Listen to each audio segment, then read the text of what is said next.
অবস্থান করে দেশের জনগণের বিবেচনা করে আপনার রাস্তাটা এবং আশা রাখছি আমরা দায়িত্বশীল কর্মকর্তার সাথে আপনারা কোনো কিছু নিয়ে চেষ্টা করবো।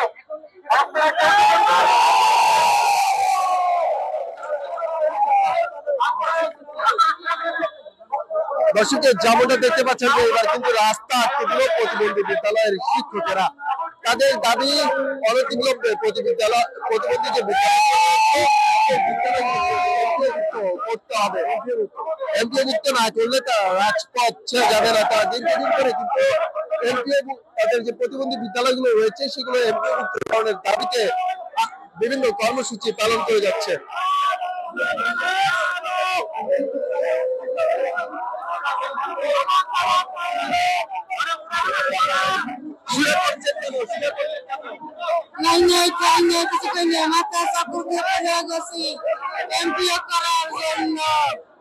আমার স্বামী বলছে এমপিও নিয়ে তোমাদের জীবনে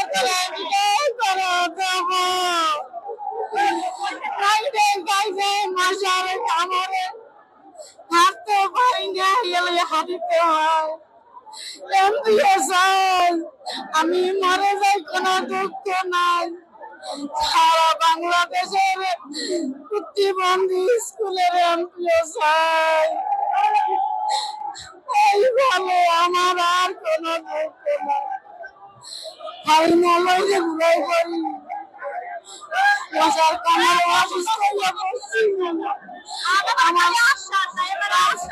আর বাচ্চা কিলেও ভাবে বিদায় করিয়ে দেবে, ধরে উঠতে দেবে না, না গেলে আর কেমন কোন বাচ্চা কিলে দেবে, মরিয়ে যাবে অনেক ভালো।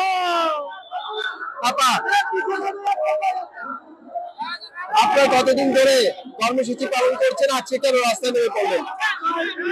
আমরা লং মার্চ যমুনা যাইতেছি আমাদের দাবি আদায়ের জন্য, দেশ ক্ষমতা অধিক করতে আছে, আমাদের আন্দোলন করতে আছে। জায়গায় যান, জায়গায় যান, জায়গায় যান।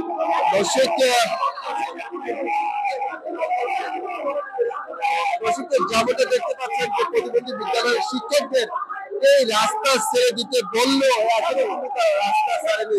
তারা যেমনটা বলছে যে তাদের দাবি আদায় না হওয়া পর্যন্ত তারা এখানে অবস্থান করবে।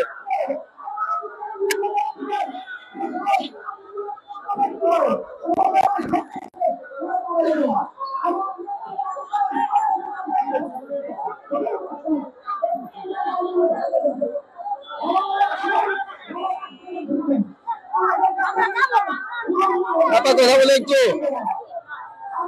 আপনি কোথা থেকে এসেছেন? হ্যাঁ, কোথা থেকে এসেছেন?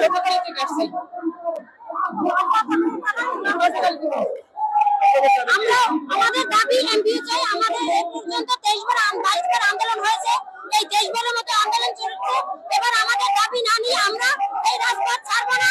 এখানে আমাদের যেখানে আমাদের দাবি আসবে সেখানে আমরা শুয়ে পড়বো। আমাদের দাবি আমরা আদায় করে তারপর খাবো।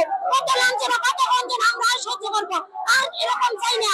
শিক্ষক সমাজের সবচেয়ে উচ্চ স্তরে, কিন্তু সেখানে আমাদের নির্যাতিত নিপীড়িত হতে হচ্ছে। আমরা এই নির্যাতন আর চাই না। বৈষম্যের এই সোনার বাংলা বৈষম্য চাই নাই। আমরা আমাদের অধিকার নিয়ে বাঁচতে চাই এবং সেই অধিকার নিয়ে আমরা বাড়িতে কয়েকজন শিক্ষকের সঙ্গে কথা বলার চেষ্টা করলাম প্রতিবন্ধী বিদ্যালয়ের শিক্ষকদের সাথে। তারা আমাদেরকে যেমনটা জানাচ্ছেন মূলত তাদের যে দাবি, সেই দাবি আদায় করতে প্রায় 21 থেকে 22 বার তারা মাঠে নেমেছে, তবুও তাদের যে দাবি সেই দাবি এখনো পর্যন্ত পূরণ করেনি। যতক্ষণ না পর্যন্ত তাদের এই দাবি অর্থাৎ তারা দাবিতে রাজপথে অবস্থান করছে বা বিভিন্ন কর্মসূচি পালন করছে, ততক্ষণ পর্যন্ত তাদের এই কর্মসূচি চালিয়ে যাবে যতক্ষণ না পর্যন্ত সরকারের পক্ষ থেকে তাদেরকে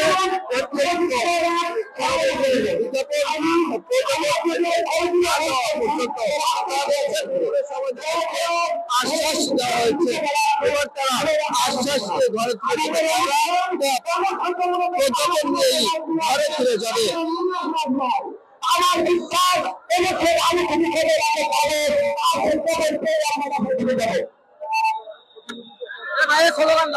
আমি সকল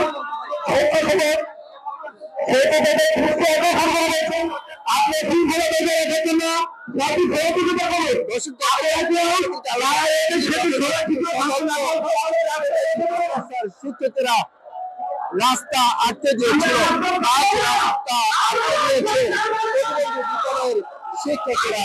এটি কিন্তু চরম দুর্যোগ করতে হচ্ছে সাধারণ মানুষের, বিশেষ করে যে পরিবহন রয়েছে আমরা দেখতে পাচ্ছি তাদেরকে কিন্তু ভিন্ন পথে যেতে হচ্ছে, তাদের ভিন্ন রাস্তা অবলম্বন করে যেতে হচ্ছে। এটা কিন্তু যে যানজট সেটি কিন্তু আরো বেড়ে যাবে। এক প্রকার জনসাধারণের তীব্র ভোগান্তি কিন্তু এই ধরনের রাস্তা অবরোধের কারণে, রাস্তা দখল করে কর্মসূচি পালন করার কারণে হচ্ছে, এমনটা আমাদেরকে অনেক পথচারীও জানিয়েছে। ভাই, এই যে রাস্তা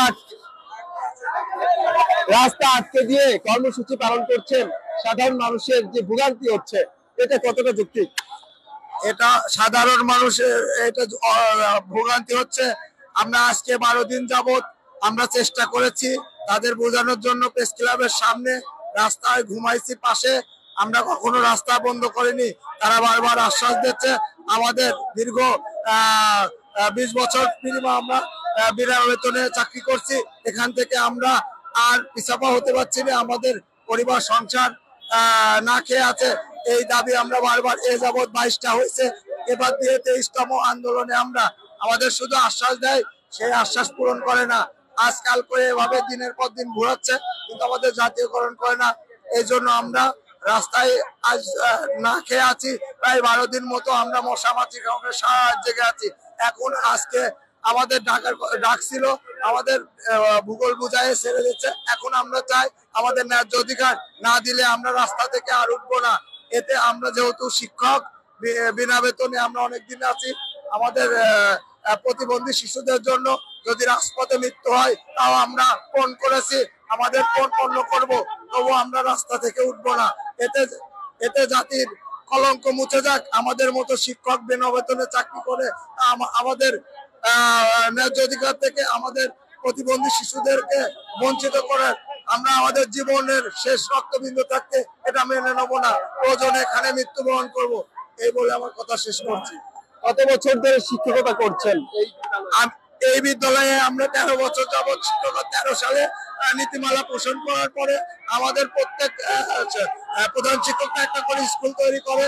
সেই স্কুল থেকে সেই বিদ্যালয় থেকে তারা জমি দিয়ে নিজস্ব ভাবে স্কুল তৈরি করার পরে গ্রামের সকল প্রতিবন্ধী আমাদের এখানে আমরা 13 বছর ধরে লেখাপড়া করাই এবং দিনের পর দিন নীতিমালা প্রণয়ন করে সেগুলো রুলস ফলো করে আমরা এগিয়ে যাই। এই বিদ্যালয়ের শিক্ষকদের শিক্ষাদান করে কিন্তু বেতন পায় না। এই দাবিতে আমরা 22 বার আন্দোলন করেছি। আমাদের বারবার আশ্বাস দেয়। এবার গত 15 দিন আগে আমাদের আশ্বাস দিত আমাদের এমপিও করবে, কিন্তু এখন আমাদের এমপিও করি নাই। 3 মাস পরে আমরা আবার গত 11 দিন ধরে আমরা এই প্রেস ক্লাবের সামনে অবস্থান কর্মসূচি ঘোষণা করছি। এই অবস্থান কর্মসূচিতে আমাদের ডাকে সরকার কোনো কর্ণপাত করে না। এখন আমরা আমাদের শেষ প্রতিশ্রুতি আমাদের না দেওয়া পর্যন্ত আমরা রাস্তায় মৃত্যুবরণ করবো। দর্শক, যেমনটা বলছিলেন যে প্রায় 20 বারের বেশি কিন্তু তারা রাজপথে নেমে এসেছে। তাদের যে যৌক্তিক দাবি, তারা বলছে যেমন তাদের যে যৌক্তিক দাবি, সেই যৌক্তিক দাবি আদায় লক্ষ্যে একজন প্রতিবন্ধী বিদ্যালয়ের শিক্ষককে দেখছি শুয়ে পড়ছে। আসলে রাস্তায় কেন শুয়ে পড়ছে? আমরা এমপি না হলে আমরা যাবো না। আমরা অনেকদিন পরিশ্রম করছি, আর আমরা বিনা পয়সা পরিশ্রম করতে চাই না। আমাদের সাফল্য না হলে আমরা এখান থেকে উঠবো না। এখানে জীবন দেবো দরকার হলে, আমরা রাজপথ ছাড়বো না। আমরা কত বছর ধরে আপনি প্রায় 16 বছর থেকে আমরা বিনা পয়সা পরিশ্রম করতেছি। বাচ্চাদের পড়াশোনা করাচ্ছি, আমাদেরকে কোনো বেতন দেওয়া হয় না, কোনো ভাতা দেওয়া হয় না, আমরা কিচ্ছু পাচ্ছি না। আমরা কতদিন এভাবে থাকবো? আমরা এমপিও নিয়ে যাবো, এমপিও না হলে আমরা এই রাজপথ ছাড়বো না। যদি বেতন ভাতা না দেওয়া হয় তাহলে আপনারা চলেন কিভাবে? আমরা অনেক কষ্ট করে চলি। মানুষের বাড়িতে কাজ করতে হয়, অন্য বাড়িতে কাজ করে আমাদেরকে জীবন নির্বাহ করতে হয় এবং স্কুলে চালাইতে হয়। এভাবে আমরা চলি। অন্যের বাড়িতে কখন কাজ করেন? শিক্ষকতা করলে অন্য বাড়িতে কাজ করেন? কিছু সময় আমরা বাইরে বের করি। ব্যবসা করি বিকেলবেলা, বিকেলের দিক ব্যবসা করি, ব্যবসা করে আমরা চলি, আর সারাদিন আমরা স্কুলে সময় কাটাই। অশিক্ষিত যেমনটা বলছিল যে দীর্ঘ 16 বছর ধরে তিনি প্রতিবন্ধী বিদ্যালয়ে শিক্ষকতা করছেন, কিন্তু তেমন কোনো বেতন ভাতা তিনি পান না। ফলে তাকে বিভিন্ন পেশায় স্কুলে পাঠদান করার পাশাপাশি অন্যান্য কাজেও নিয়োজিত থাকতে হয়, তা না হলে তার পরিবারের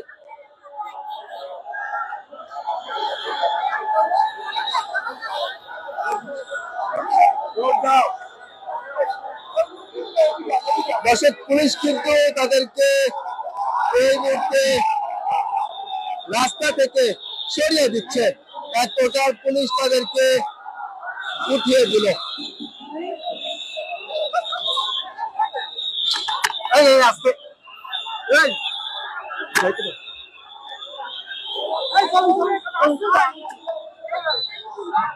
দর্শক, পুলিশ কিন্তু কোনো ধরনের লাঠি চার্জ না করেই কেবলমাত্র ভয় দেখিয়ে তাদেরকে রাস্তা থেকে উঠিয়ে নিল।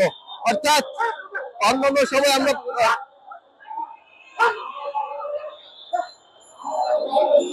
কোন ধরনের লাঠি চার্জ না করে কেবল ভয় ভীতি দেখিয়েই কিন্তু রাস্তা থেকে সরিয়ে নিল।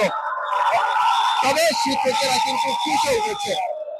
আমরা দেখতে পাচ্ছি শিক্ষকেরা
এখানে যে পুলিশ প্রশাসনের লিডার আছে, তিনি আমাদেরকে লাঠিচার্জ করছে, আমাদেরকে মারধর করছে।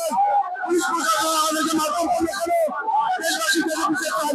যতক্ষণ না পর্যন্ত আমরা স্কুল এমপি না হয় ততক্ষণ পর্যন্ত আমরা পরিপূর্ণ না। এবার পুলিশ প্রশাসন আমাদেরকে হাতায়, আমরা পয়সা জবাব দিব প্রশাসনকে। আমাদের শিক্ষকের গায়ে হাত তুলল কেন? আমাদের শিক্ষকের গায়ে লাঠিচার্জ করলো কেন? এবার যদি আমাদের সাথে আসে পয়সা জবাব দিব। আমরা এই শৃঙ্খলা মানব না।